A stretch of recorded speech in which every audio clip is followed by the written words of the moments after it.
All right. Don't get shy over there, Jason. Let's do it. All right. We are doing it. You guys, thanks for coming on to the Big Fat Podcast with us. And Stephen, we got Stephen Pulley here in studio. Thank you for coming all the way over. Pulley's Hot Sauces from Missoula, Montana. Super excited about that. And we also have Mr. Jason Deonier, who is, we call him the Sauce Ambassador. Yes, you have an official name, the Sauce Ambassador. He is the Sauce Ambassador. Yeah. He's the ambassador. I don't know, man. He shares sauces all over the place. I can thank Jason for a lot of my success and my inspiration. Yeah, really? Absolutely. Yeah. Have you guys been friends for a long time?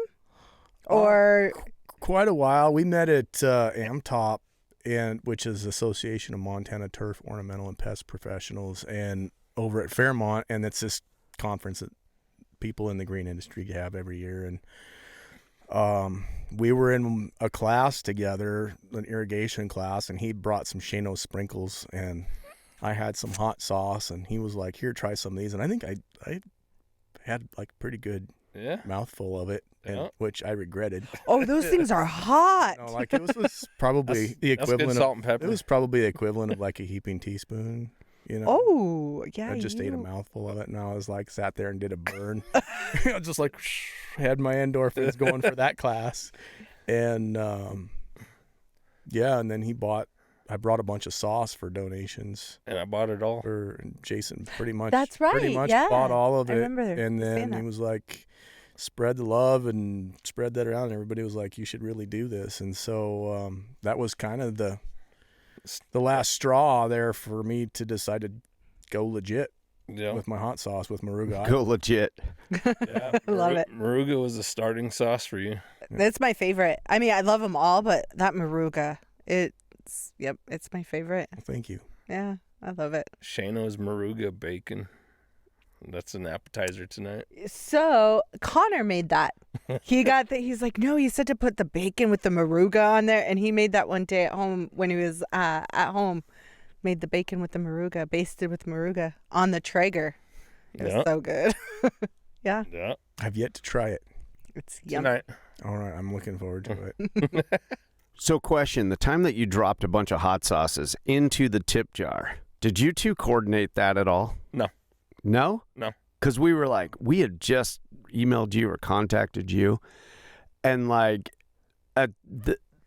within an hour, all of a sudden these bottles of your sauce show up in Connor's tip jar in Billings. I thought this was his collaboration.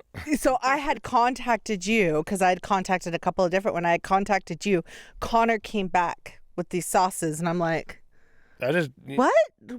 Like, yeah. And it wasn't just one. It was several. It was like the whole collection. It was the whole Pulley's line. Well, I buy a lot of sauces. Yeah. Yeah. Yeah, he told me about that, and I was just like, yeah, it was the funniest I just thing. figured you guys had collaborated. Yeah, and I was like, I just contacted him, and Connor was like, what? Yeah. Hot sauce is what keeps the world going.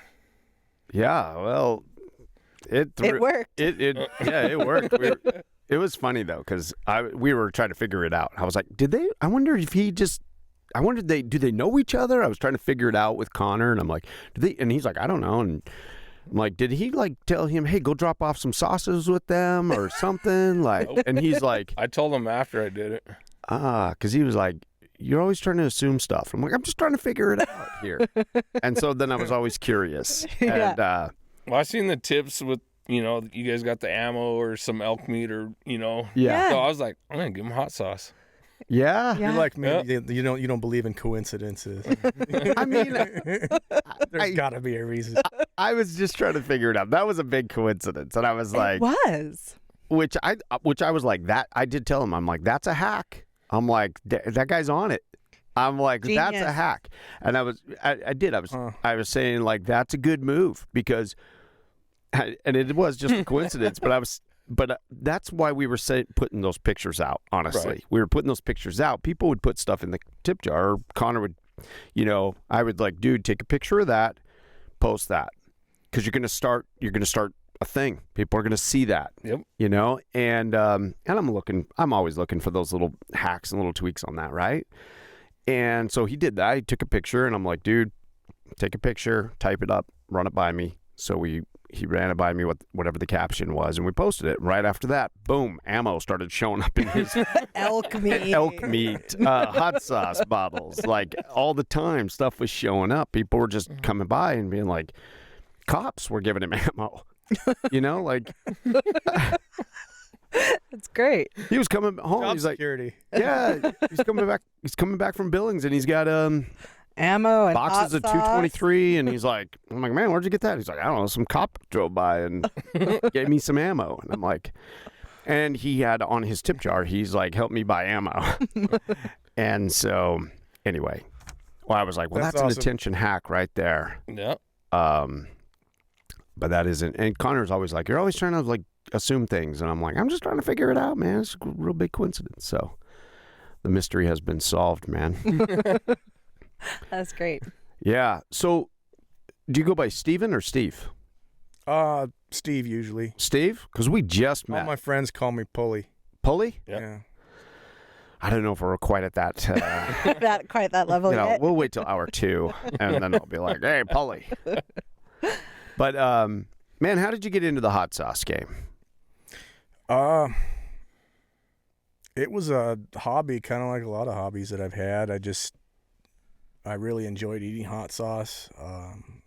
Had some local sauces that I was really getting into, and started getting peppers. And so, like, I decided, well, I'm going to try making my own hot sauce. And so I dabbled with it for, probably 5-6 years. Just a little bit of here, a little there, and I'd play with it and get somebody to try it. And then I'd started bringing it to, like, Amtop. I started making batches and bringing it there. I brought it 2 years in a row, I guess. It was either 2 or 3. And then... In Amtop, that was the thing what was that? That was that trade conference Oh, okay. over at Fairmont. Oh, that's right. And so there was a lot of people that liked it there. And it was just a creative release for me. I've always liked to create things, especially things that other people can appreciate. Yeah. And so it was a good outlet for me there. It was just, like I said, it was kind of another new hobby. And then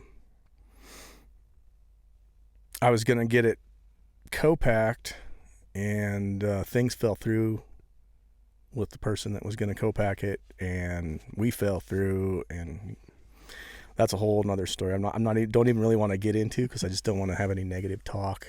But long story short, I had a lot of people telling me that I needed to go legit with this Moruga Island, and COVID hit, and I was like, well, I was all set up to get this stuff made. I had bought my ingredients. I'm like, I think I got like 6 weeks off from the city for COVID quarantine. Right at the beginning of it? and Yeah. just sent everybody home, and it was like, well, now what am I going to do? And so Perfect timing. I hope you turn into a gazillionaire because COVID gave you 6 weeks off to start something. Right? funny, I have another shirt that's called the company's called Quarantine Project. Oh, that's great. But yeah, I just did all the classes online, and it was funny because everybody was like, well, everything's going really slow now because of COVID, but everybody was doing things digitally. And so instead of doing everything through the mail, they email me the forms, fill them all out, scan them to PDF on our printer, and emailed it back to them like an hour later. Everything just went really quick. And so before I knew it, I had myself a business and You're all set up. and Your own co-packer? I was just went through time management. They've got a really good little business. They make ready-to-eat macro-based meals, and they deliver them to people. And so people that are really busy that want healthy food, The macronutrient? they make these meals, these really well-balanced meals. Kim Agnew has them. She's great. And they just deliver these meals to the people. And it's been a really successful business for her. So she leases or rents out the kitchen to me as a commissary, and so I just use her kitchen, and Nice. that's Nice. the facility where we were going. So then, yeah, Moruga Island came out. I sent it to this guy, Bill Moore of Feel the Burn. It says Bill Moore's Hot and Spicy Reviews. Yes. Yeah, Yeah. he was my first reviewer, and He loved the Moruga. Yeah. he's done all my sauces, and he does a really great job. Look him up sometime. He's got his own Will do. website. But yeah, things just kind of took off from there. One of the things that I wanted to do was get into Rockin' Rudy's. There's a store in Missoula that's Yeah. The best store. I That's love that store. one of the coolest gift shops you could ever Yeah. go into. Like, I've been around a lot of places, and I've never seen any gift shops as cool as Rockin' Rudy's. No, But it's cool. now their hot sauce rack just keeps growing. Like, their whole, it's huge. Like, they've got a really awesome selection of hot and spicy stuff. Now they've got like hot challenge stuff, like the Death Nuts, and So are you in there now? yeah. Are you in So Rock that was Rudy's? the first store I got into was Rockin' Oh. Rudy's, and them and Warden's Market. And so I was hoping to get into Amazon at the beginning of all of this. I was just thinking, yeah, I'll just get on Amazon and sell my stuff there. It's not that simple. It's It's not. not. And so like I have Deadwood comments for Amazon also. Oh, Yeah. yeah. So that never played out very well. They kept on rejecting me and wouldn't tell me why, and it was like a funny joke to them. I don't know. It was just like Just I like, tried to do everything just by the book, by like everything I read for how to send them samples, and it's almost like when you're a kid and you're playing this game of like, nope, you're getting warmer. But they won't, getting warmer. Not telling you But quite not exactly. really telling you what to do right or what direction to go in. I can't stand that. it wasn't even getting warmer. It's just you're cold. Uh, You weren't even getting a warm, huh? You're an ice cube, dude. Try again.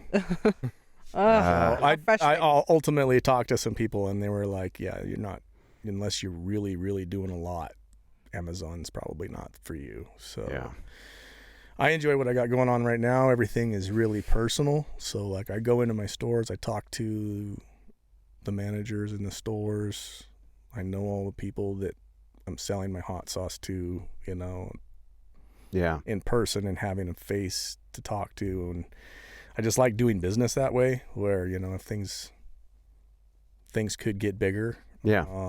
that could change, and I don't know if I'm ready for that or not. I'm kind of balancing it out right now because I'm really enjoying this. This isn't like most of the whims that I've had in my life. Like, I'm a very whimsical person. I've had all these different things that I've started up and got into, and then as soon as I did the thing, then it was like, okay, this is boring. What's next?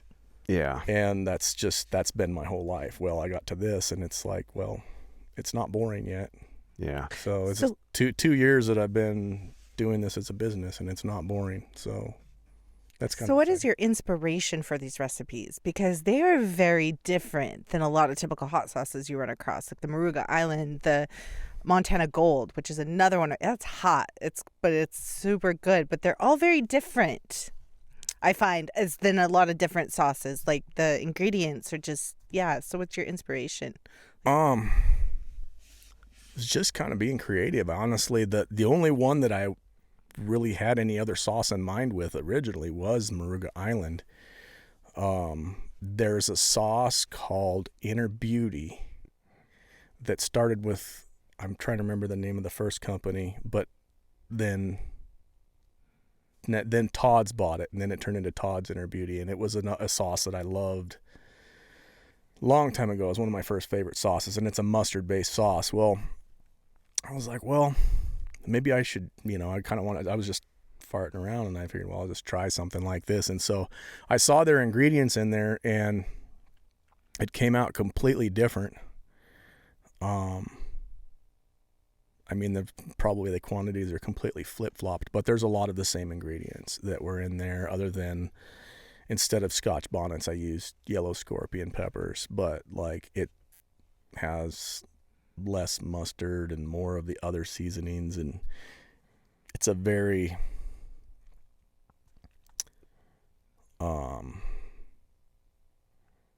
what's the word I'm looking for? It's a very savory, spicy sauce. Like it's very rich in. It's very spices. distinct. It's actually kind of expensive to make. Like there's so many seasonings that go into that. Just the amount of spice that goes into a batch. So it doesn't take a lot. That's why I like to make it into an aioli. I'll mix it with mayonnaise. It tames down the heat, and then it makes it not quite as rich in spice. But How many flavors now do you have? I have 6 official releases, and I have the 1 pre-release that I brought you today. So I am so excited for that one. The sauces, I guess the other inspiration, like for the Montana Gold, that one was kind of funny, was Lori came home, my wife, and she likes mimosas. And she asked me if I wanted one, and I was like, yeah, I'll have a mimosa. And I sat there and I was sipping on that, and I was like,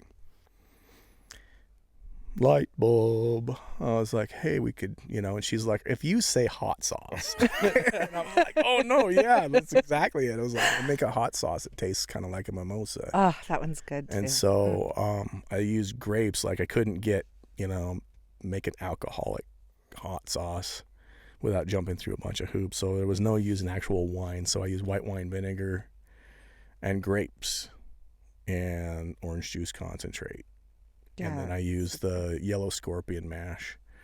That's a vinegar-based mash. It's not a ferment. And it came out. It was a big hit. I played around with the label for quite a while. I had all these different yellow scorpions, and I was like, what if I put one right in the middle of Montana and call it Montana Gold, and that stuck. And so I looked up the name, and there was no other hot sauces out there called Montana Gold. There is a tea and a whiskey, which maybe that's why Facebook hits me with the alcohol policy when I try to post that ad. But so that was how that one came out. The Blazing Peach. I had another peach hot sauce that was High River's Tears of the Sun Special Reserve, which was a peachy sauce. And so that was a good one. I was like, well, I want to make my own peach sauce. And so they had a company in town, or a business in Missoula at the farmer's market, that's Paradise for Forbidden Orchards from Paradise, Montana. And they have these awesome peaches. Like people will come from all over to get their peaches because they're vine ripened peaches. And you can't get good vine ripened peaches in Montana most places unless you actually have your own peach tree. It just, they come. They have to pick them a little before ripe, or they won't ship. They'll just turn into mush. And I mean, these things, you bite into it and it runs down your arm, and it's like, that's the way they should be. So that's where I got my peaches for that. Yeah, that peach sauce, that's the one I tore up the most. That one's a good one. Yeah, too. I actually just tried this. I think it was another. You did another fermented sauce, the Special Reserve. The Ka'osh. Yes. So I just tried some of that the other day. Again, I hadn't had it in a long time, and I was like, "Oh, that's a good one. That was a really good one too." How are you liking the heat on that? It wasn't too bad for me, actually. I think that the Montana Gold was spicier than that one. I've gotten that from a few people, and so I was like, well, maybe I should make it hotter.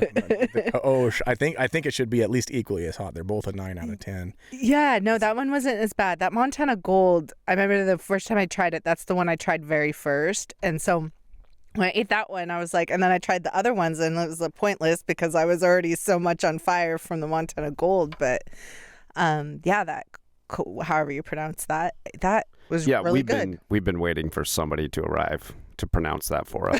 It's Ka'osh. It's actually, you're supposed to use like I think a Gödel pronunciation of the K. It's supposed to be Ka'osh. Yeah. Yeah. Or something. Like you're joking on something for a second. Yeah. Yeah. I was like, how do you pronounce that? So, that's the best I could do for figuring out the pronunciation. I do not speak Yucatan. Man, you sound way better than we sound. And I didn't even know the correct pronunciation for the mole.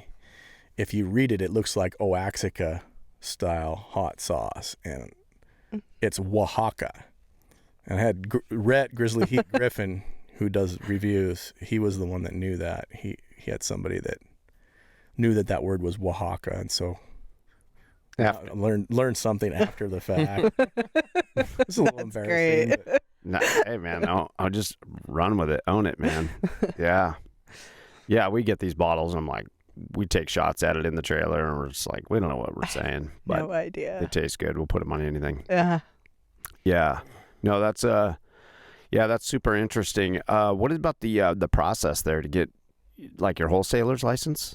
Right? Did you get it? Yes. We went through all that. Was it Mm-hmm. was it difficult to get that? I mean, I know you said you did a bunch of stuff online, but was there any other hiccups for you? Not really. Because I'm saying that because we're right there. We got to get our Yeah, wholesalers license. that's our next step. We did that, or what? It was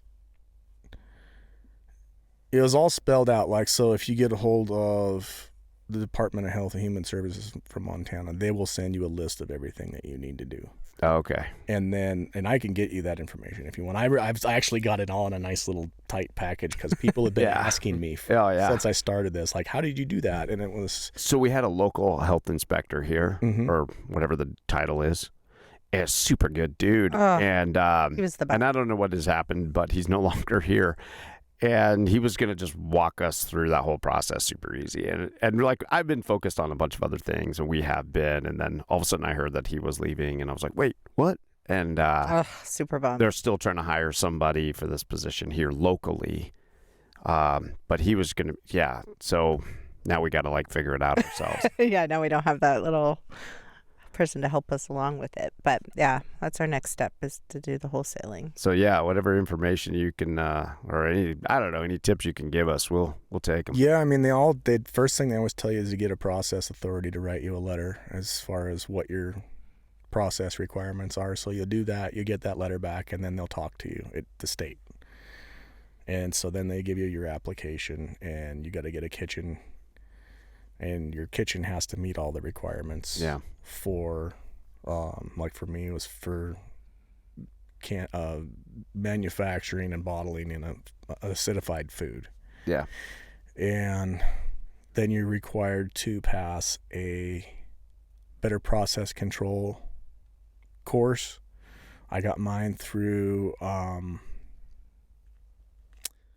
the University of Georgia. And that one, I think it was like $350. That's what you were saying. It was kind of hard to stay awake for some of it. Yeah, I bet. But you have to, because they do the quiz at the end of each course. Yeah. Like, you got to do it. Like, it's to keep you from cheating. Yeah. And so I got through that, and then there was the Serve Safe Yeah. Yeah. kitchen management class. So it just makes sure you understand how to treat food. A lot of really good information there. Like, I understand a lot more why people get sick at potlucks now. Right? Like, It puts a whole different spin once you take those classes. And like, obviously we have to take those classes because we're in a kitchen. But yeah, you're very like, when you see stuff and certain stuff, yeah, you certain temperatures, the clock's ticking. Like, Yep. you finish eating your food after you've heated it up and ate it. If you leave it sit out, the clock's ticking. Like, Yep, you have only so many hours. put it in the fridge, and it's Still ticking. It's still ticking, but a little bit slower. But it accelerated while it was at room temperature, and then people reheating stuff without actually heating it up past 145 degrees Yep. are accelerating the growth of all those bacteria. So, like, if you don't heat it up all the way, well, you just made it spoil even faster. Yep. So, Yeah. botulism is really dangerous. People don't understand. Like, it can be a small amounts can be deadly to people. So, it's a big deal. That's why the scary that's one, why they is the have rules. botulism. Yeah. When we actually quit, we were doing lunch before we started into breakfast burritos, but our health inspector at that time, when we went in and started to do just breakfast burritos and just this, she was super happy. Like, I think she used to stress out about food trucks and food trailers and those things. Like, these people aren't, I don't know if she felt like we weren't running legitimate businesses or something, but when we went all in on just like one item and not having to worry about cross-contamination, Well, about bringing in chicken and and- seafood and everything else, like, I don't know. It was like they just like didn't worry about us really anymore. Yeah, because different foods. I know another one that's kind of high up on the thing is like any ground meats. So you have your different foods that have different risks. And so, yeah, it puts you in different stages of the potential risk of. So you talked about co-packer before, but have you thought about, I guess for right now, at the volume that you're doing, it's just comfortable to do, you have a commissary, you have your own kitchen, and you're just doing all your own. Yep. Your own bottling. I do everything. I do my labels. I do my art. Yeah, you have good labels. Labels take more time than about anything. This last one, I was a ridiculous amount of time trying to come up with a chicken that looked funky. But I had one, but it didn't match the rest of the labels. It didn't go with the other sauces. Tribal looking. So I went back to just erased everything, put the font that I'm using on all my other bottles for the most part, and started from there. And then I looked up the Mayan. I Googled Mayan symbols for things, and they had an eagle, and I changed it to make it look like a chicken. And then it was only the head. And so like the guys down at Missoula Copy Center were like, well, you need to, get a little funky body, make him doing something. And so I did the legs and the wings and everything. And then the fire coming out of his mouth is actually the Mayan hieroglyph for fire. So I just turned it sideways, and so that it's coming out of its mouth. And so that was kind of how that finally came out. But I have many, many versions of the funky chicken label that are all different, and none of them were quite right. It was kind of like when I first started Moruga Island, I did a zillion different labels before I found something that I liked. Some of them were really easy. Like the salsa verde was 4 hours, start to finish. And that one was easy. I would just threw all the different vegetables together, layered them out, and then did a filter. I think it was posterized. Or no, it was line trace. Ah, right. Something like that. It was one of the filters on Photoshop. Are you having any problems like now that we're in this COVID world and everybody's all like, I don't know, everything's messed up in the supply chains? Are you having any problems getting any product or any bottles or anything like that? Absolutely. Yeah. I'm just curious. Yeah. I'm like running all this by comparing it to everything we've been experiencing and become my own distribution center. The companies that you could normally just get bottles through straight up as a small business, most of them you can't get anything without it's the wildest thing. Back order. And so we had a local distributor, I won't say the name of, that his price doubled. I asked him, he called me up and was like, well, I can get you these bottles, we got them bringing in. I'm like, well, are they much more than before? And he's like, no. And I says, okay, well, send me a quote. So he sent me a quote, and it was like they had doubled. They'd gone from 23 cents up to 51 cents. Yeah. Per bottle. And I'm like, well, I thought you said they hadn't gone up that much. And he was like, well, it was because of COVID and all of this. And I'm like, well, why don't you just say that, And so then I talked to some of these other people. They're like, yeah, they're hard to get, but they didn't go up that much. So yeah. I just ended up getting one of the main suppliers in the nation that sells to distributors and everybody else. Yeah. And very nice person that I spoke to. And she had told me, well, you have to, we don't generally do less than truckload.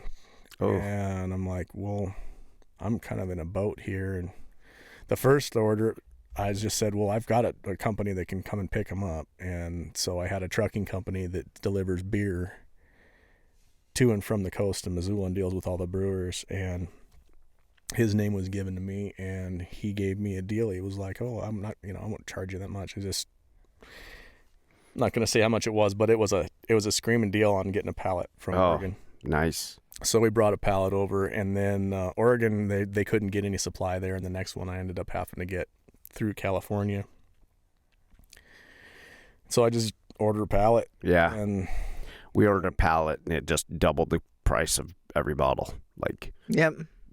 To get that pallet, It took a lot of telephone calls to find the source. Yeah. And then and I did get a hint. I got a tip from one of my co-packers that Mike, who did the Blazing Peach for me. He's got clam dupe. He's through. He's in Iowa, and he did Blazing Peach for me for Fuego Box. It was a big order, and so he told me the company that he used, and it was like they're kind of got 3 different places in the country, and so I went through them and ended up getting bottles from them for quite a bit less. So I've still got their bottles, and that's what it's all about, man. Still hard to get from other places. It's like ingredients. I've got to call ahead and find out, okay, are we going to have ingredients? Because when it comes go time to cook, and that's another issue. I mean, like to because things, some things are hotter, sometimes they're not. Do you find you got a lot of fluctuation when you're ordering peppers or you're ordering ingredients like that? Do you get to where it's actually affecting the end product? Do you have problems ever with your consistency on all that type of stuff? Not too much. I did a little bit at first with the jalapenos. Because we'll get jalapenos that are like. Habaneros is another one because we get fresh habaneros, and I pickle them myself, and then summertime you get them, they're super hot. Wintertime, not so much. You know what I'm saying? Like they fluctuate. The hotness of the habaneros are all over the place. I find personally. That's true.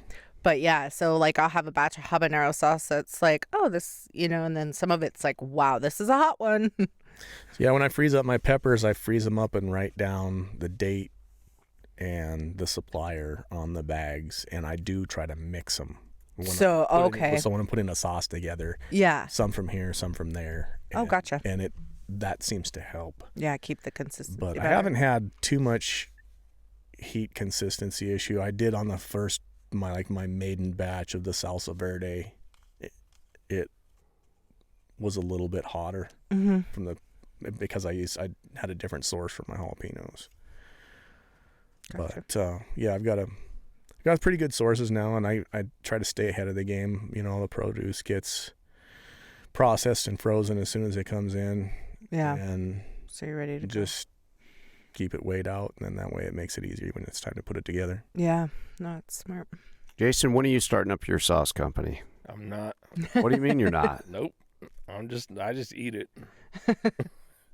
You're just a professional eater. Yeah. And cooker. Like he is awesome on the grill. Like some of that stuff. Oh. I know. We see it. We see it. We appreciate it. You tag us every now and there, and I go check out your food. And I'm like, oh man, that looks good, man. Yeah. But I'm just a backyard cook. You're just a backyard cook, but I don't know very many backyard cook. I mean, for not being a bottler, he is the biggest hot sauce influencer, I think, in the state of Montana. Oh, I 100% agree. He's a connection guy. He is the major influencer. He knows everybody, and he knows the ins. He knows all the. I don't know what it is, but you know a lot about all the sauces and the spices and all the everything. And every time I stop and we do some really shady deal in a parking lot somewhere, he's like hands me some little pouch. He's like, "Here, you need to try this." And I'm like, "Yeah, that was some Legend brand stuff out of Colorado." Yeah, I don't know how you come across all that stuff, man. How you finding all of these? Facebook. I'm in a smoker group, and there's small businesses in there that I go and buy from and do the same thing I did with Pulley and just ship their product out and bring more business to them. He was using umami powder. Yep. I'm like, he knows what that is. Not very many people know what that is. I was impressed. I was like, where'd you get that? Amazon. Have I been pronouncing it wrong this whole time? Is it umami? Umami? Umami. Umami. Okay. I probably said it wrong. I thought you said umami. Umami. And I was like, oh man, I've been saying it wrong. Yeah, I was like, oh, look at you. I was impressed. Yeah, air fryer steaks were good last night. Air fryer steaks? Yeah. Did New York strips in the air fryer. Really? Yeah. Probably the top 3 steaks I've ever had. He had steaks and scallops the other day. He is eating well. Yeah. We see that. Yeah, that's and incredible. Wagyu, he pulls out all the stops. Wow. Yeah, there's a new meat facility opening in Billings too. I've been tasting the product a little bit. I'll check it out. I'm always looking for good. Are different sauce people, are they actually sending you stuff? I mean, like before, like pre-releases, are you like starting to be like Just Pulley sends me sample bottles to try. Strabanero was a good one. why aren't you turning into some type of reviewer or something, like, you know, like on your Instagram or on something like that? Like, have you thought about doing that? No, why not? What's up? I don't know. If I like a sauce or Shano sprinkles, you know, or powders, I just send it to my little chili head buddies, and then we just spread the love that way. We're not little. Somebody's gonna be little tonight. So tonight we got a wing challenge. Is it a wing challenge? Is that what it is? Yep. And so is it hot sauces from all the different places, or is it specific, or what? How does this work in? There's some sauces from Gunslinger, Pulley sauces. Where's Gunslinger from? Texas. Now did they just send sauces up, or did they got somebody here?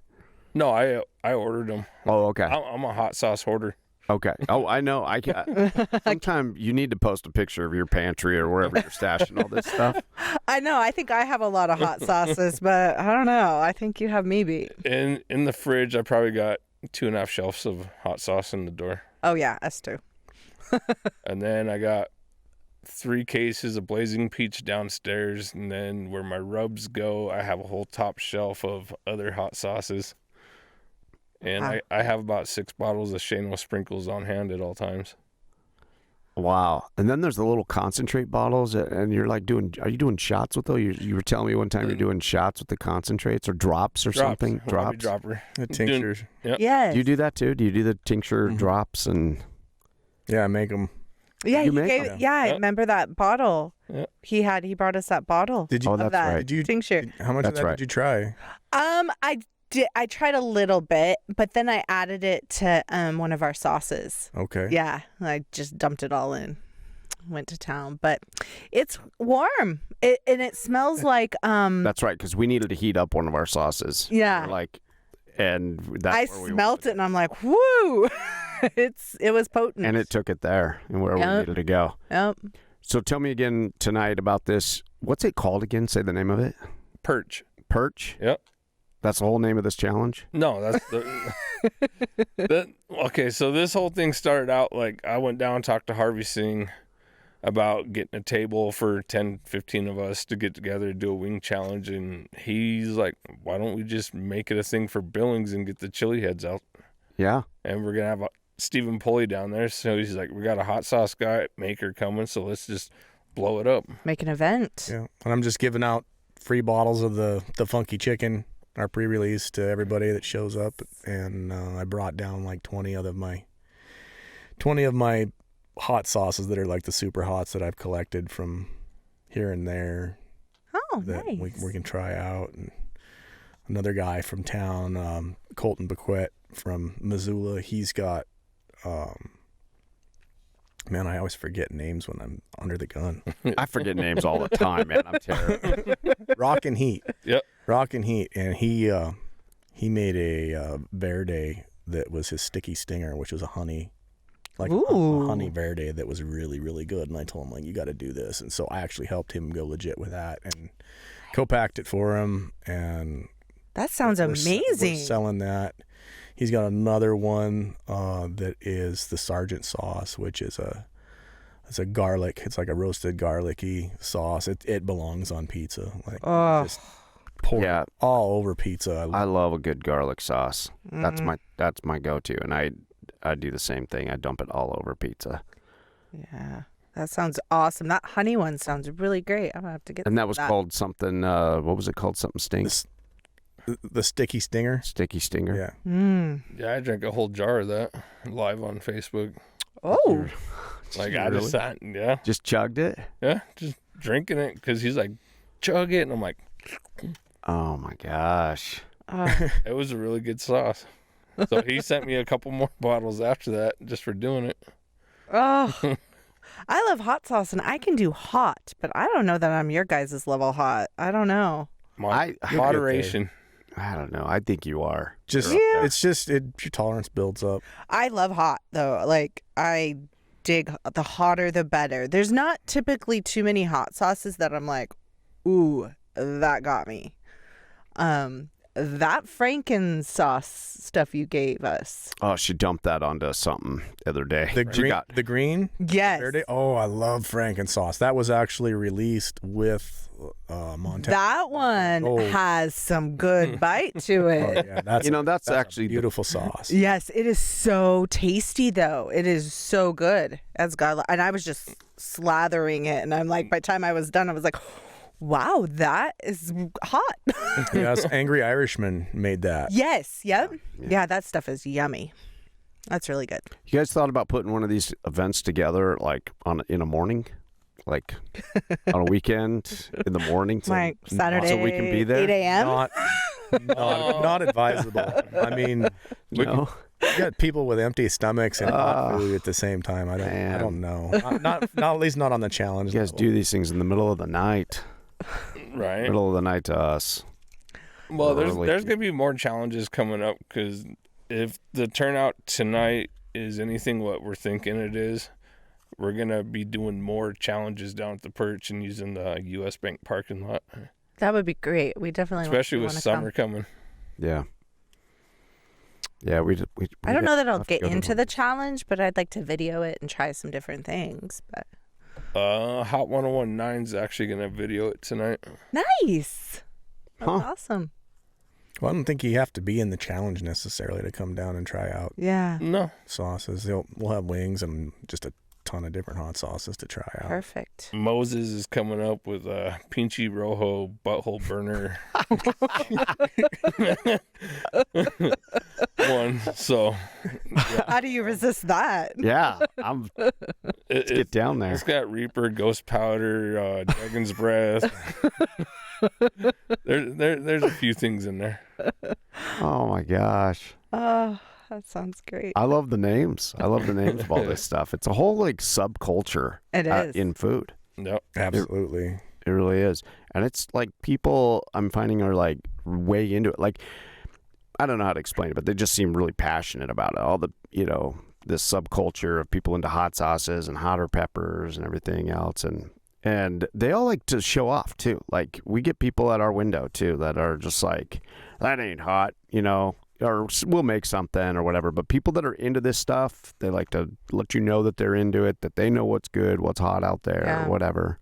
And so it's like kind of a cult little following you got here. I mean, do you experience that? Do you find that you have like know-it-alls with hot sauce that are just like, Oh, yeah.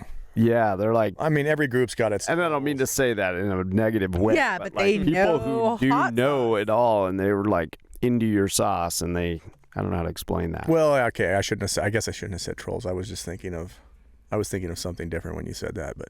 I guess I said, yeah, it comes out with a negative connotation. No, but people who are just like religious about it. Well, yeah. No, and that's...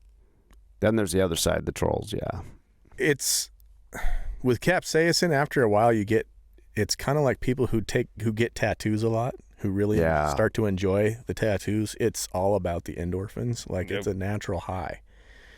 And so to keep getting that buzz, your heat tolerance goes up, so you need more. The guys in capsaicin crew, the black cap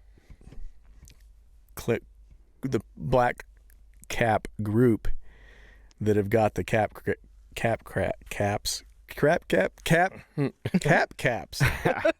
They've got these people.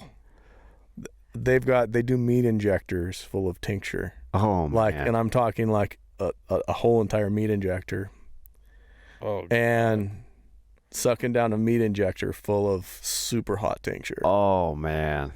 I've never had a hot sauce high. I have no idea what that feels like. I haven't either. There's this guy I follow on TikTok. He actually Robert Rice. Yep. When I was getting it's not him, but when I was getting peppers from him and I was asking on one of his videos of what type of pepper that was.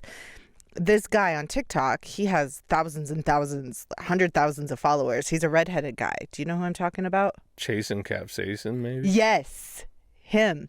He actually commented on and he does some crazy challenges. If you follow him on TikTok, he does some crazy. No TikTok here. Oh, well, anyways, he does all these Chasing capsaicin or craving capsaicin? I don't know. I don't know. Was it Nelson Cheney? That sounds kind of right. He's got craving capsaicin. Maybe that's it. I don't know. But anyways, I had seen him. He came across one of my TikToks, and then I had commented on Robert Rice's videos. There was some type of pepper I didn't green, the Gator Jigsaw. And he actually commented back what that is. Well, he has made a whole following on TikTok. People will send him stuff to eat. The last one I seen was like this cheese that was coated in Reaper powder, injected with Reaper capsaicin. I mean, he does all these different challenges on there. But anyways, yeah, he was talking about the endorphin rush and the high, and it's like, I've never felt that. I don't know. It's kind of like if you go out and run for half an hour and get a real Just that heavy runner's high that they call cardio it. workout. Yeah, it's the same thing. It's an endorphin high without the exercise. Huh, interesting. You just get a burn instead. But You gotta eat hotter stuff then. you just Apparently. I mean, and just hope you don't get cap cramps. The cap cramps are the Yeah, that's the your devil. Cheese balls put me fetal for 2 hours, and I choked on that video. What are they? What did you call them? cap cramps, capsaicin cramps. And what is that? So that's when you've eaten something really hot, and so as it's passing through your intestines, so like when it passes from like your whatever the bottom sphincter of your stomach, there's the esophageal sphincter, and then there's the one below that goes down into your intestines. Those areas have a lot of nerves, and so when you get too much hot stuff and it passes, and specifically if it's passing slowly, it feels like there's something trying to get out of you with a knife inside of your guts. It is one of the worst. I had like an alien, trying to come out of your stomach. My worst one was Bruce Smith gave me one of his pretzels, and I believe it had 7 or 9 Carolina Reapers in the dough. Oh my gosh! And then it had like this egg wash with tincture. It had extract in the egg wash on it, and I'm eating this thing, and the bread buffered the heat in my mouth, and so it was like pretty good, you know. Yeah. And he comes with some cheese sauce, you can dip it in and everything. Well, I ate this whole thing. I was like, well, that wasn't so bad. And about half an hour, 45 minutes later, I started to get the cap cramps, and Such a funny name. my daughter's worried. She's like, my wife comes home and was wondering what's going on. My daughter was worried about me because she heard all this moaning from our bedroom, you know. And so my wife comes in, and I'm on top of the covers, completely naked in the fetal position. Just the covers are just drenched in sweat. And we call it Ricky Bobby mode now. Oh, This is like, you know, from Talladega Nights when he thinks he's on fire and he takes all his clothes off. Yeah, it's Ricky Bobby mode now. So she's like, "What?" She's like, "What's the matter with you?" And I was like, "I ate this hot pretzel." And she's like, "You dumbass." So she comes back. She's like, "Was there anything I could do for you?" And so I'm like, "Epsom salts, please." So she went and got some Epsom. so were you already naked, or did you No. strip down? No, I took off my clothes. I was like, Because you're burning up? it was like the most intense hot. I've never had. It is the worst pain I've experienced in my life. I've had broken bones. I've hurt myself really bad. And that And didn't I make have you gun never- shy? Where do I get this? No, it's just a sauce little that'll more make you cautious. Take your clothes off. But oh my god! yeah, it was awful. Has that ever happened to you? Once. You guys should- Was that the cheese balls? Yep. Yeah. Yep. When I choked on them. Yeah, Just that little bit of powder. I brought some cheese balls. For tonight? Did you Mike Herman will be there tonight. He can do it. Mike Herman ate 50. cheese balls. Did What he are end these up? cheese balls? What are they? Like cheese puffs? They're the or? cheese puff balls. Uh-huh. Okay, so then I took super hot pepper powder I got from Bill Corbett. That's just all of his super hots that were mixed together. He made a powder out of them, and I just put them in a plastic bag and just Shook 'em up. shake them, and then let them sit for a while, and then the oil permeates to the outside, and then you shake them again, and so it gets a really nice coating. Crust on it. Oh. Yeah. Did you find yourself naked and in the fetal position? No. Not quite. No. But I was down in my basement just fetal. Oh, And we were supposed to go to a buddy's house because it was on the 4th of July. So, like, I was late for a shindig for like 2.5, 3 hours. Oh. Yeah. And nothing makes them go away? Like nothing help. You said Epsom salt. What do you do with that?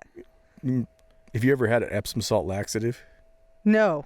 No. Okay, so they suggest on the package 2 to 6 teaspoons of Epsom salts in a glass of warm water, followed by a tall glass of water. So I needed them pretty bad, so I used the whole 6 teaspoons, and I can tell you that everything in me was gone in 20 minutes. holy! I thought, I don't know, you taking a So, bath? well, no, it should actually come with like handles to put on the toilet seat so that you don't launch. So it's like it's Dumb and Dumber. oh yeah. I mean, it was evacuate everything like that. It was gone, and I was like, well, that was a relief, and Oh, And that's what makes it go away. that's what I suggest. I cannot boot. Like people call it booting when you throw up. I cannot make myself throw up. No, that's For the life worse. of me. I can't stick my finger down my throat and get myself to throw up. It's unless I'm really sick. wouldn't that burn on the way up? That's what I'm thinking. Oh, yeah. Like, wouldn't that hurt Yeah. worse? No, it hurts again. But like Jason's over here like this. if I had to pick between 3 hours of cramps and throwing it up, I'd throw it up every time. Yeah, but I just try not to get into that situation. You can prep for those things. So like if you eat a lot of fatty food, So, I like, just try not to get into those situations. it's the Yeah, me craving capsaicin, or however you say it. capsaicin, Yeah. that's Nelson Cheney. Yep. He's awesome. So, yes, he sits there and says that I've seen him where he goes, I just have to chew it up a lot. Yes. Like, he'll sit there and he goes, I'm doing that because it'll help my stomach or whatever, so it doesn't hurt his stomach. And I was like, oh, what is that about? I never understood why he sits there and he will chew until it's like nothing. But he has like 500,000 followers. Holy This crap. guy. Yeah, and that's the guy that commented under my comment or answered me about some pepper from Robert Rice. wow. So, yeah. Robert Rice's Doc's Fusion Fuel. Yeah. I'm actually bringing some of that tonight. I got an Yes. Nice. unopened bottle of Doc's that we're going to have on wings. Yes. There's a bottle sitting down there. Nice. Yeah, we have a Robert's few great. bottles of his. Oh.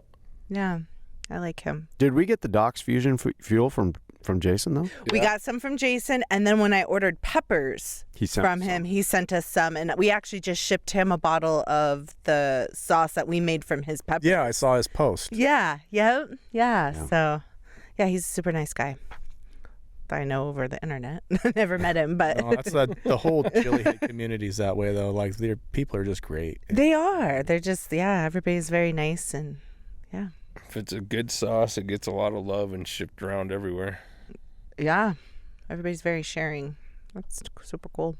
You were bringing up trolls a minute ago, though. Do you get trolling at all, or do you get? Oh yeah. Well, every group does. Like, Once you get enough attention, you can pull those in. I've seen it on every forum for every different thing out there. Like there's always somebody that's got to come in and stir the shit for everybody. It's like, Right. here, let's turn this bad. Isn't that wild? How there's just a certain percentage out there that are just like that. Just got to get in there and just Stir try to stir ruin the pot. somebody's day. Yeah, it's just a weird phenomenon. I don't know. Some weird sick people out there. They're just jealous. they're not doing what they see the other people doing that they want to be doing. So they gotta. My favorite thing Wreck it. is Yeah. if somebody is doing better than you, no, those are not the people causing problems. It's always the people that aren't that are causing the problems. Right. Yeah. But yeah. We have a simple policy. Any negativity comes through, we just block them. Like, I'm just like, you got a problem with something? Like, please tell me. Like, be constructive or be, whatever. Like, I'll fix anything that needs to be fixed, or if I can do something better. Constructive We're always criticism open is for great. that. But if I get somebody who's just being real real crappy with us or anything, or they're just like just a troll. It's just like boom, I don't even respond. We just don't. We used to worry about, oh, how do we respond to this? How do we whatever? I'm like, I just Do not waste our time I anymore. just Exactly. block somebody. But if they do want to be, like they got something constructive and respect, they're going to be respectful at the same time. Like, oh, we'll totally entertain that, Yeah, but I just don't worry about all the rest of that anymore. I used to get too wrapped up in it. Yeah. Let somebody bum me out. Man, I kind of wish we could go to that tonight. It sounds like a big... I know. I'm super bummed. We're getting up like 2 a.m. and getting ready to head out on the road, so... But we definitely want to know about the next one. So There'll be definitely more. keep us in the loop. We will totally be there. Okay. Yeah. Yeah, that does sound... And maybe like a Saturday evening. Maybe, well, I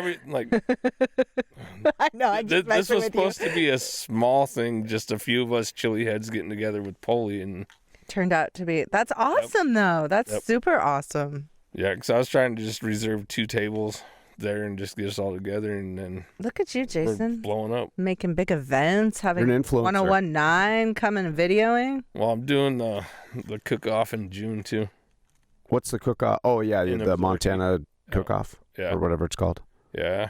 I In Absarki? Yeah, I got a grill company flying up here with a bunch of grills, and I'm gonna cook with them. Nice. Well, definitely have to go to that. Is that the Gorilla folks? Yeah.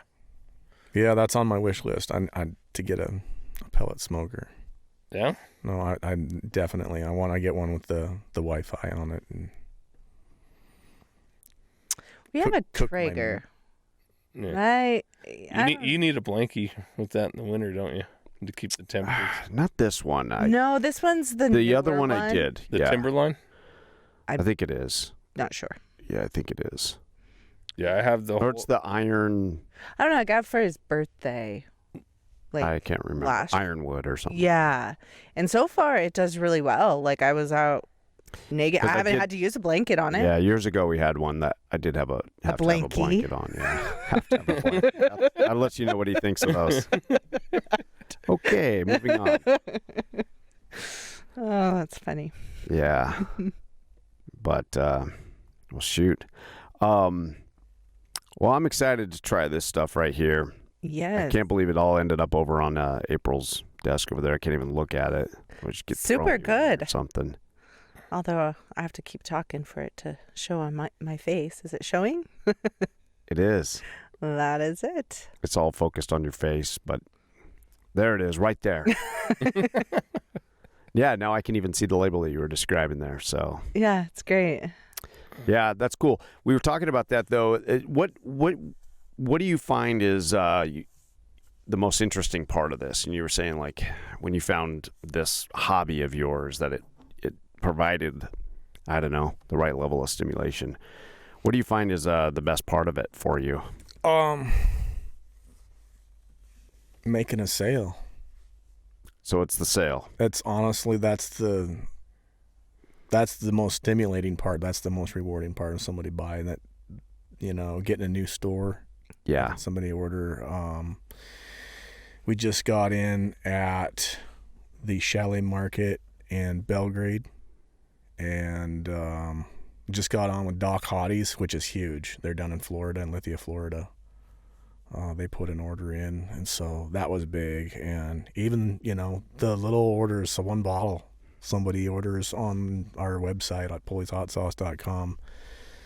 Every one of them, I love them. Like that, it's great. I don't make a lot of money, especially if it's a single bottle order, but it's getting our product out there to somebody. Somebody had some interest, and I'm happy to scratch that itch for somebody that wants some hot sauce. Yeah. And I get them out typically as soon as possible. So if I see an order, I'll go get the order filled and throw it in the mail. I've had people have gotten their sauce the next day. Wow. Put it in. If you get it to the post office in the right time, it's like there's a sweet spot there. And Missoula's got a really good post office. Like everything that comes out of our postal facility in Missoula, those people do a really good job. I hear a lot of smack talk about like the postal industry and UPS and all these people, you know, they'll make one mistake and that's all everybody talks about. They don't talk about The good. all of the packages that they are delivering. And like they are the Santa Claus to the nation, and everybody's sitting at home ordering online. And so they've got this huge workload with limited staff like everybody else has. So they really deserve some credit for all that they do. That is true. That is true. People tend to focus on just that, the one little negative experience here or there, but they're processing a ton of it. I don't know. Where do you where are you going with this? Like, what's your philosophy on this, or what's your vision on this? What are you wanting to do with this? I don't know yet. I would like to go bigger, but I'm at a point right now where, you know, I'm not at quit your day job yet, and to make what I'm making and take care of the family like I have been financially, to do that with hot sauce would be a whole way bigger step in manufacturing. I would be, you know, have to have employees. There's a lot of things that make me think that wouldn't be fun as much as like what I am now. You know, we talked about this earlier with, you know, being able to own what you're doing and being in control of it's your game and you're playing it. And when you have to start hiring that out to other people, and then you got to worry about, well, are they going to love it the way that I love it? They're not. It's not theirs. I mean, they might say they will, but like, I think you could throw any amount of money at it and people still aren't going to love your baby like you're going to love your baby. That's true. And so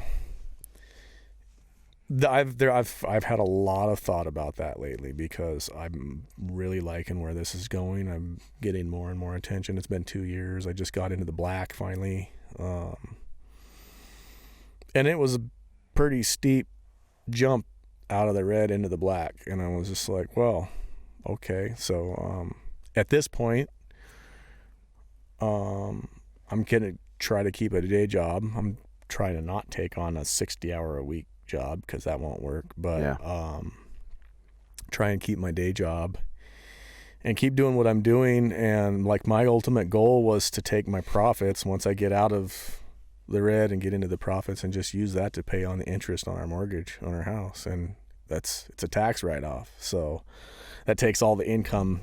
So I'm not going to get taxed on any of that income. I can use that income as just a tax write-off, basically, and just pay on the interest on our mortgage. Yeah. At least for now, you know. And I'm trying to not think too big all at once. And that's something that I've done with a lot of things in my life, is to make like huge steps, just leap into something. And, you know, there's the saying, fools rush in.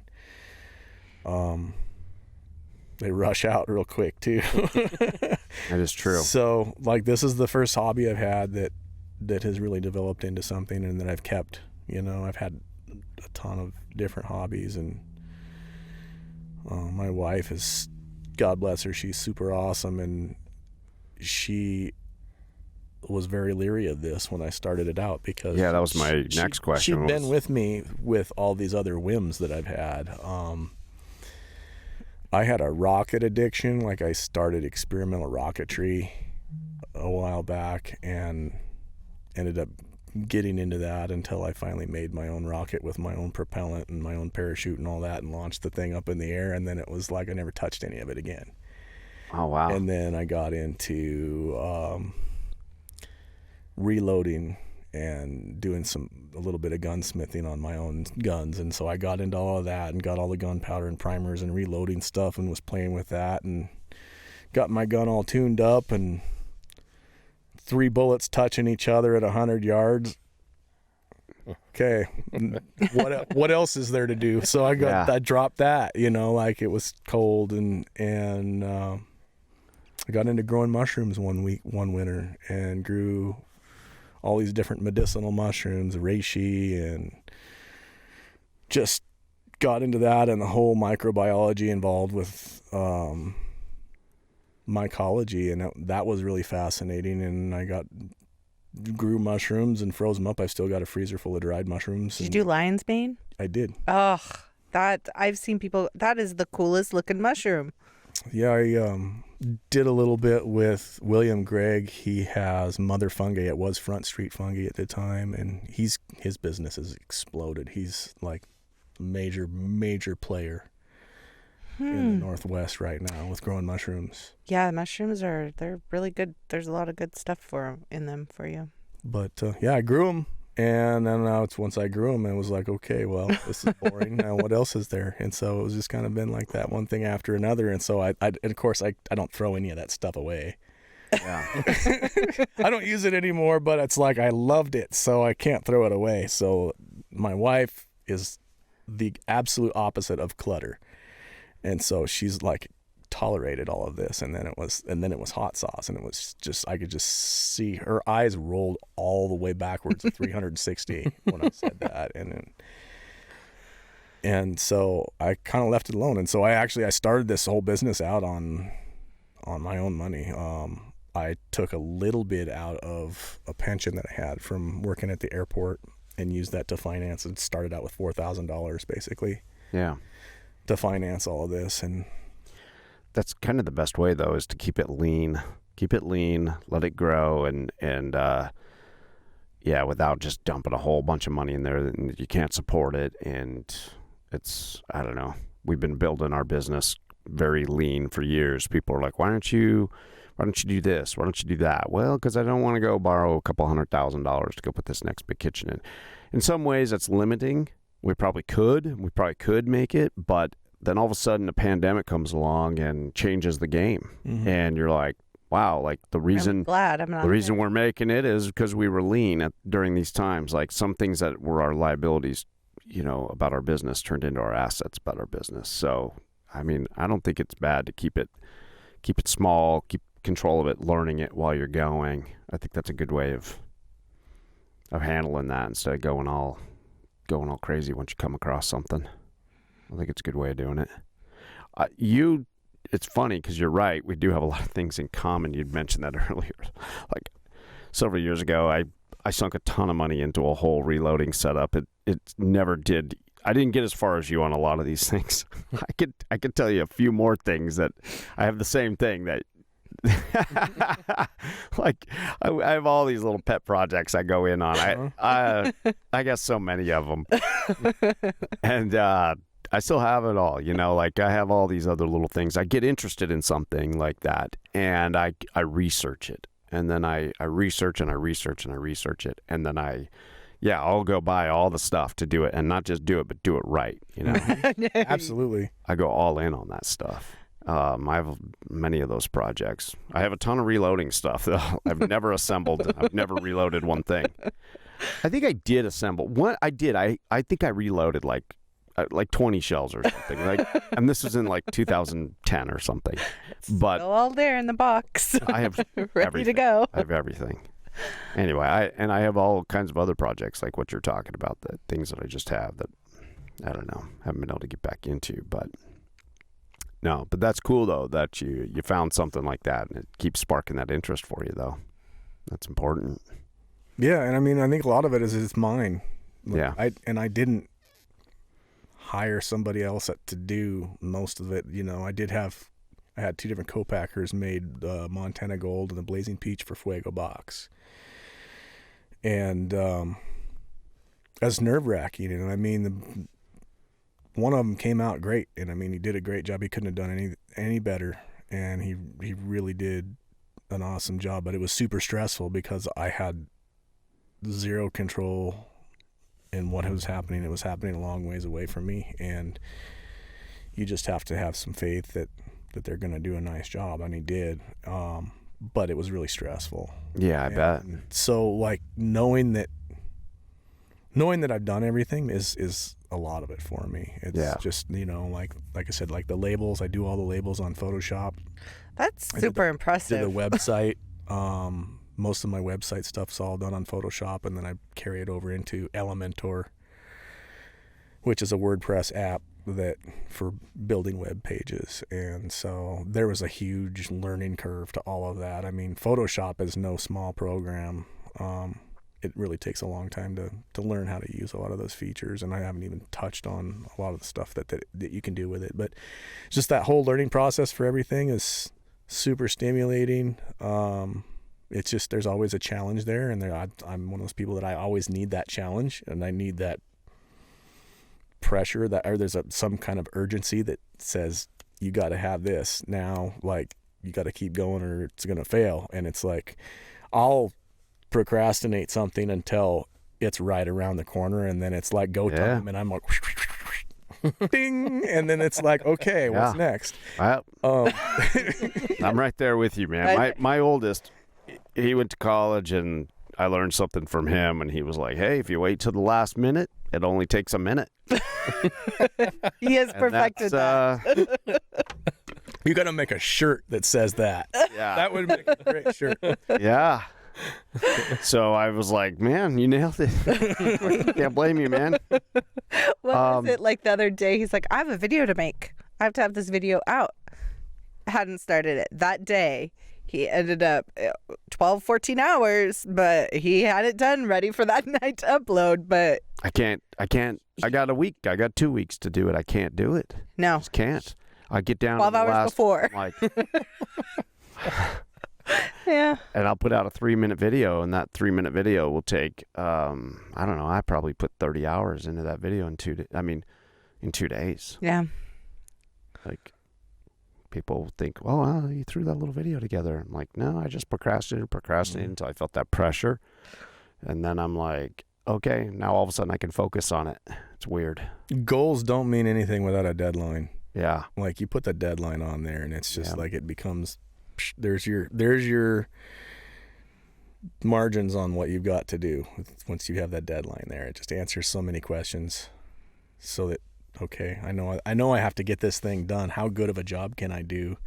But you can always do a better job. You can spend an eternity trying to make something better, but if you've only got thus amount of time to do it, and okay, yeah, we've got to do this. I used to tell my boss that down at the city. He would be like, well, you do that. This needs to be done, and this needs to be done. I'm like, I don't have any deadlines. I need deadlines. Put deadlines on things. That's the tool for me. That's the magic wand that makes it happen. And so, yeah. Are you a self-starter, Jason? Are you organized? Are you a self-starter? Are you relating with any of this, or are you just? No, I'm not. I'm kind of organized. Yeah. Somewhat. Some things are just fly by the seat of your pants, and other things it has to be done a certain way. Yeah. I'm a list person. Like, I write down a list, and I got to check it all off. I got to do it, like, now.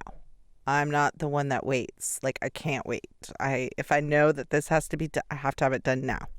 Yeah, she is about task completion. I am. Like, it'll be done. Put it on a list, and that's her high, is checking things off that list. I love lists too. I have like 18 blank notepads. Oh, it is so from satisfying. all the lists that I'm going to make, but I don't. Yeah, like if I know I have to do something, like I have to have it done. Like I have to do it. Like Right. I cannot wait. It is rewarding when you can cross that. It really is. Like, oh, I feel like I'm accomplished something. Yeah, It's a good tool. that's how I roll. So we're kind of different in that way. Yeah, she's like, I'm amazed all the time. I'm like, you are an angel for putting up with me, because I'm not organized about any of this stuff, and I'm flying by the seat of my pants all the time. I know it drives her crazy, but she That's handles the best it way really to do good. things. Just fly by the seat of your pants. I'm like, whoa, now we're going in this direction. Whoa, now we're going in this direction. And I'm know? such a planner, and I'm so like, I need to know, like, so it's different. We work differently, but it works. Yeah, it does, and that's I'm glad she's not like me, because we'd be a mess. She holds us together. So that's important. Checks and balance. Exactly. That's exactly what it is. You're married too, aren't you, Jason? Yep. I saw you tagged the missus the other day in a video, correct? I think so. Yes. Yeah. Yeah. Okay, because I wasn't. I we just do shady deals in parking lots. Everything's back and forth. I really don't know. 6:45 in the morning at Cabela's. Cabela's handing Yeah, we're like bags at the across. far end of in the parking lot, like like we're the only vehicles there, and handing stuff to each other. But I don't really know anything. I didn't know anything about you. It's like fun to actually sit down and have conversations and not just be in a hurry and Right. handing off a bag load of burritos to somebody. And that's kind of the whole point of all this is like, we're like, hey, like, let's just like our world is around a food trailer and everything. And so to be able to sit down, get to meet people and have conversations, find out what makes them tick, what makes them successful, what makes them, what are their struggles. And that's why I'm constantly relating with what our struggles are and Feed your crew burritos and they do a lot better throughout the day. do they? Right? Yeah. Oh, that's Yeah, because That's good. They skip lunch. yeah. There you go. I'm glad they Time aren't- management. I'm glad they're not like shutting down on you and like going into. No, That's what most people are telling us. They're too big and they just slow me down. But the La Bamba is a little on the heavy side. It is. That's a nap time burrito. it is. They are big. They're big. massive. The problem is they're good. You can't stop. No. We get a lot of people like that, like, oh, they're just so big and I can't stop eating it at half, and I end up eating the whole one. So they're like, they wanted smaller burritos because they can't self-regulate.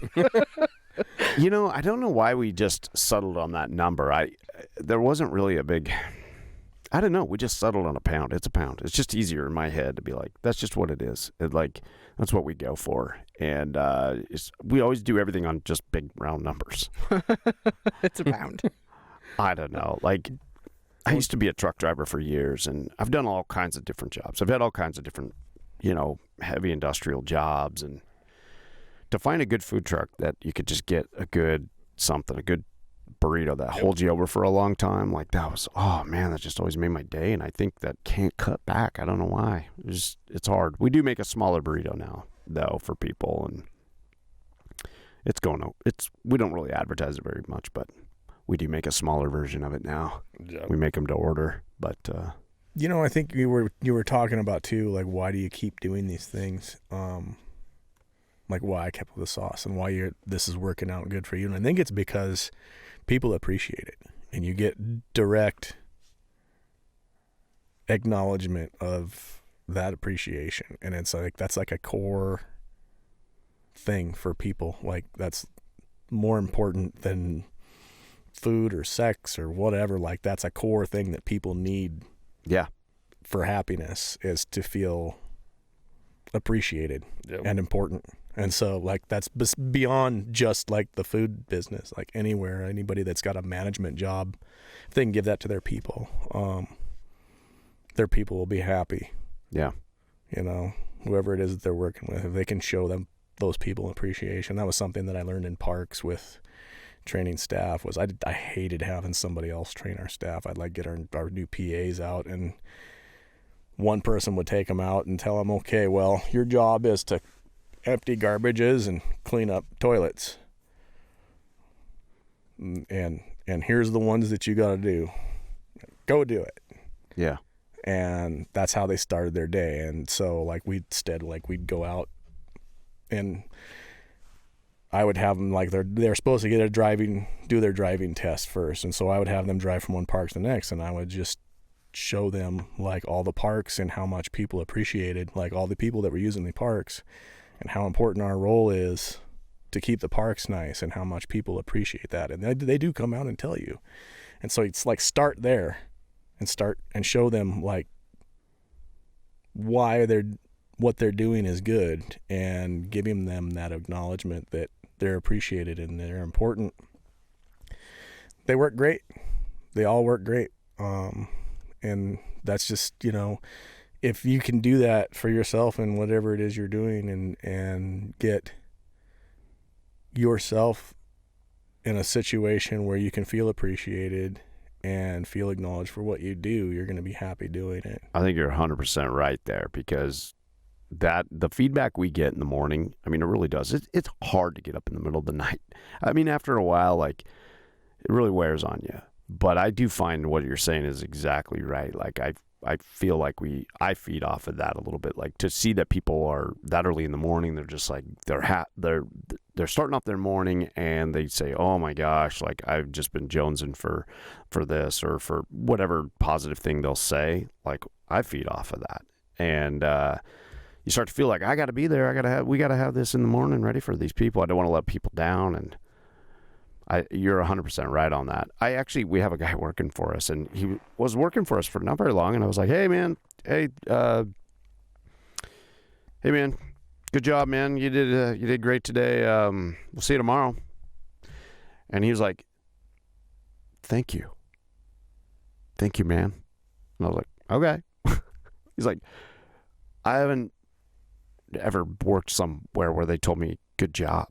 And I was like, really? Like.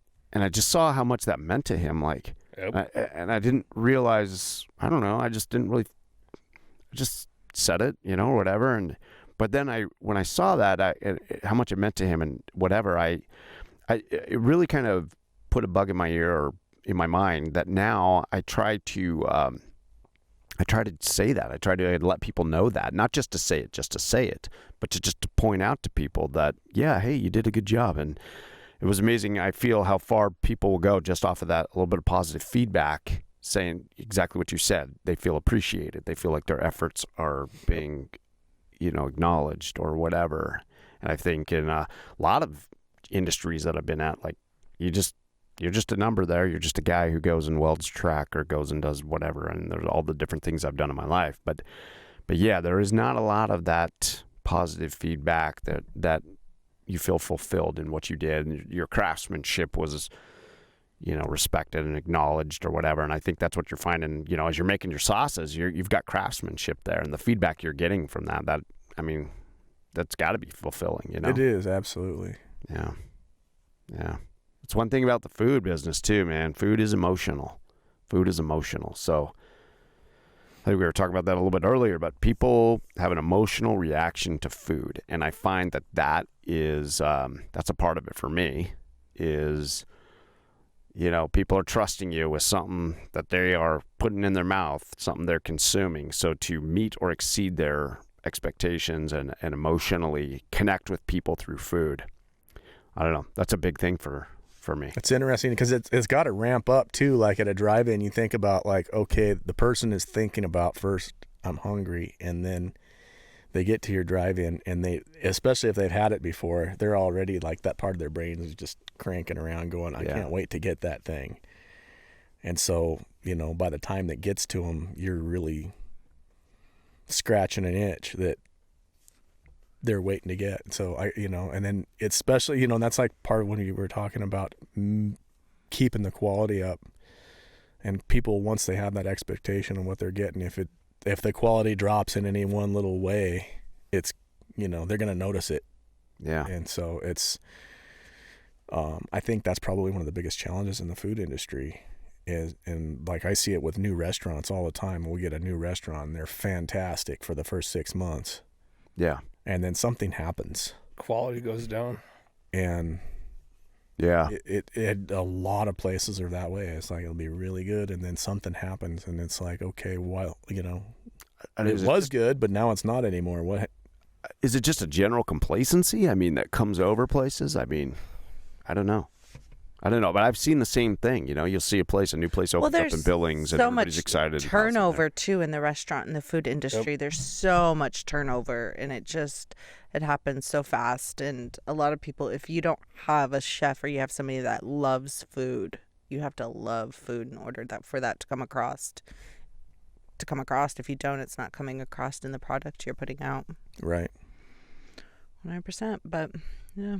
It's interesting. Like fast food. It's like, well, what happened to that picture I saw? Like this doesn't look like the picture. The bun's over here and the food's over here. Yeah, you do. You have to care about everything you put out, because we talk to our people all the time, and I'm like, man, people have to be able to see that we care about, even though we do like a bunch of numbers. They have to see that we care about every single burrito that comes out of here. I know it's just burritos, but like you put love in those burritos. Yeah, it's not everything you have to care about every single one. It's not just burritos. Yeah, it's not just burritos. You are influencing how someone has their morning. Yep. Yeah, that's true. It's the beginning part of their day. So if you're giving them a good part of their day, that starts off their whole day. So that's like a whole lot of good that you're creating. Yeah. With your good food. Yeah, that is true. And they are awesome. Like that, I've had one when we came through, and I was moved. I was like, man, these things are awesome. These are just, they're gonna go places with these things, because it was just the right amount of each of the ingredients. Yep.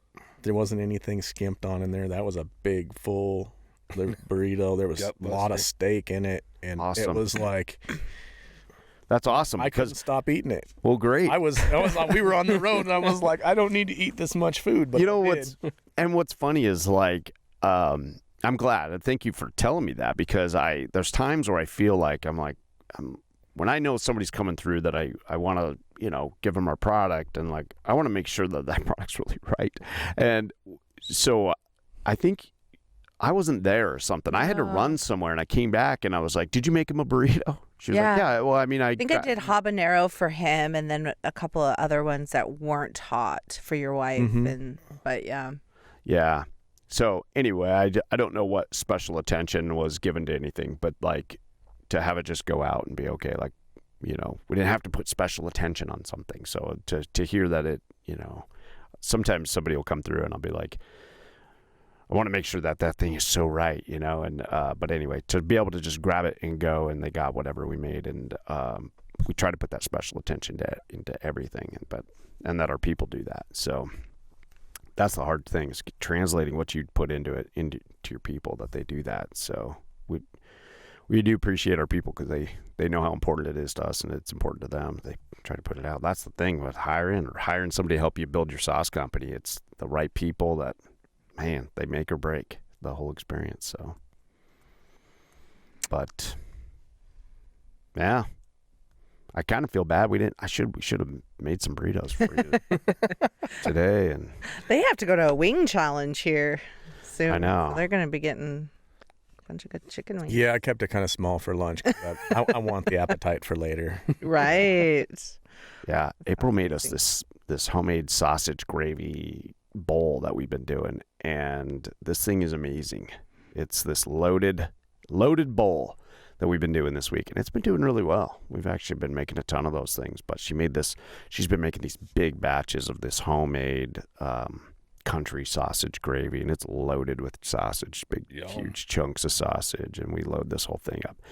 But I have felt that it misses, like, the one thing about is the hot sauce. Like, I put hot sauce on everything when I'm at home, and that's the one thing. Like, I want to dash some good red hot sauce across the top of it, and we do put jalapenos across it, or pickled jalapenos across. Yeah, but it's not the same. You still need not the that same vinegary fermented pepper with the gravy.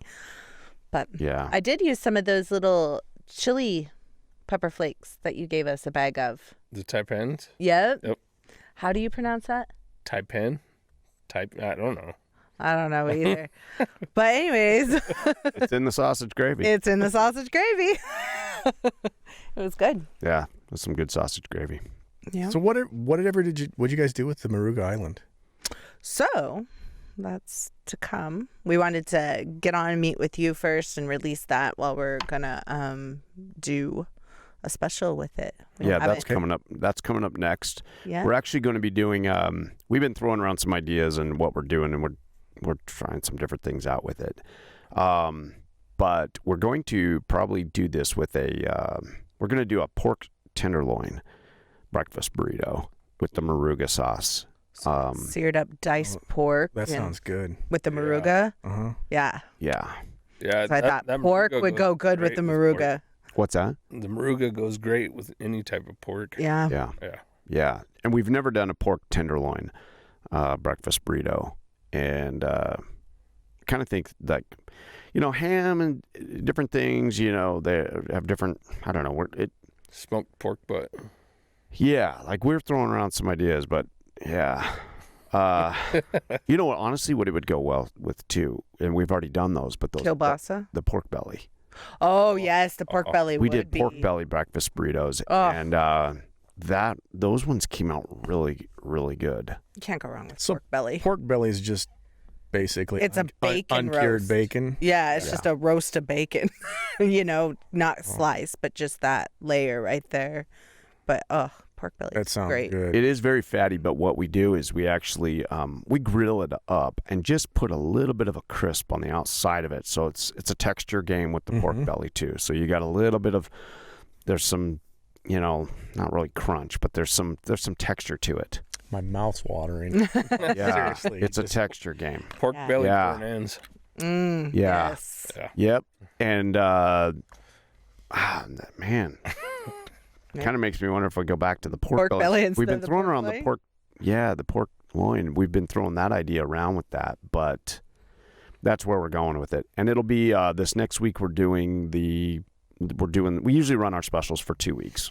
People take some the first week. They're You like, get to know that they get special. that there's a special, and then the second week, but we don't keep them around forever because we're putting a sense of urgency into people. Because if you don't get it by the second week, you missed it. Sorry, it'll be back sometime. But then after this special, we'll be running the Moruga sauce. Yes. So Cool. Yeah. yeah, And we haven't decided whether we're going to make kind of the aioli or do it straight up on there. So we're still kind of playing with that and throwing that around to see how we want to do that. So we need to do some test ones this week and figure out. But we're Can I excited. eat some? Yeah. yeah. Come on out. We'll be running some test burritos this next week. So Yeah. yeah, for sure. We're excited. You need some Star Trek technology so you can beam that stuff. Right. Yeah, I know, right? Yeah, Evan Wheeler and James Crocker would love that. If you could beam them some burritos. Oh, right. He is the one from Tennessee you sent, Yep. James Crocker? Yep. From Tennessee that you sent a bottle to. Yeah, and he wants you. posted.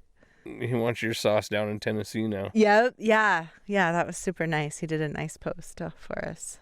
Yeah. I used your sauce on our oven baked vegetables. We use like what was it? Potatoes and carrots. It's baby carrots and potatoes. You start those out first, and then we like mix in a kind of an oregano, rosemary seasoning, and then add in the onions and asparagus and sausage, Ooh. and then. So you start out with the potatoes and the carrots first because they need to cook a little bit longer, and so then you pull them out and throw the rest on, and then stick it back in the oven bake that, and I dumped your Reaper Ooh. Big Fat Lunch Box sauce all over that, and it was really good. Nice. Nice. That does sound good. Yeah. Our next thing is to do, I don't know. You're not on TikTok, so, but they do this rice thing. And it's kind of like a rice, and then it's salmon, and then they put like the QP mayo and the sriracha, which our sauce. And then it has seaweed. You take your seaweed and green onion and kind of eat it like that. And yeah, our next thing is to put the sauce on that. So Sounds good. yeah. We've been making little things and just, I don't know, doing little TikTok versions where it's a quick little 15 or 30-second video, and it's just like boom, boom, Or what boom, to put like the how to sauce put this on. together and like put this sauce on this. Things And that that's people like, wouldn't think of. yeah, to show like, oh, hey, it goes on all kinds of things. So My son puts it on everything. He doesn't like ranch, anything that you would dip, pizza rolls, corn dogs, you name it. He's putting it on everything. I brought a case of brine for you too from this sauce. Ooh. So I had extra brine left over. It's basically like kombucha. Oh. It's a lacto culture. It's just all the water that I didn't use. I ended up with a whole bunch of it, and so I've been sipping on it, and I actually like it. It's salty and it's kind of funky, but it's better than a lot of the kombuchas out there, I think. But it's really spicy. But it's got that essence of that fermented pepper, that smell to it. Mm-hmm. And I'm thinking there's got to be some culinary use for this stuff. And she'll figure it out. I haven't heard of anybody really doing it, but like I've had several gallons of it, so I think I brought 3 or 4 cases of the brine just in woozy bottles, Oh, yeah. and just something to play around with. But like when I make this sauce in the future, I'm gonna have leftover brine to use, and it really imparts that funk, that ferment. That's what they call it. That's where they call it, like on this chili community, they call, funky sauces. It's fermented. Yeah. But it's a very good replacement for vinegar because there's no vinegar in it. So marinades, using it in meat marinades. It's a 3.2 pH. Ooh, wow. Yeah. And like I said, it's hot, spicy. Basically the brine was baby bell peppers with the super hots, a little bit of super hots that I put in there, and red onions. And then I used Lactobacillus Helveticus, which is souring lacto that they use to make sour beer. Okay. And so this particular one it's a higher temperature. It's faster, but like you start it between 90 and 100 degrees, and your pH is almost completely bottomed out in 48 hours. Oh, wow. It's really, really fast. Yeah. So, there's a couple of them from, I'm terrible with names. I always forget names when I try to remember them. It's like Wild Brews or something, the name that the company that does the lacto cultures, but you can get these isolated cultures. The other one is a Lactobacillus plantarum. And it's this close to the same thing, but it's a lower temperature. It's not quite as fast, but it imparts like a real citrusy tart flavor of acid. So it's a replacement for, like I said, for vinegar. This doesn't have any vinegar in it at all. This sauce came in at a 3.2. Nice. Oh, wow. For a pH. So yeah, it is pasteurized, just because I don't even want the lacto to grow anymore. I mean, I'm sure there's a trace amount of sugar in there that it could still grow on, and it could pressurize a little bit in the jar. And you definitely don't want somebody to open a bottle of hot sauce and have it blow out, fizz out on them. yeah. You hear about that all the time, and that's usually a failure. So it is pasteurized, but like FDA mandates that you're only required to pasteurize if it's at a 3.3 or higher for when you're making hot sauce. So there's a lot of people that do make fermented sauces that don't pasteurize. They let them age for a good long time so it won't continue to ferment in the bottle. Gotcha.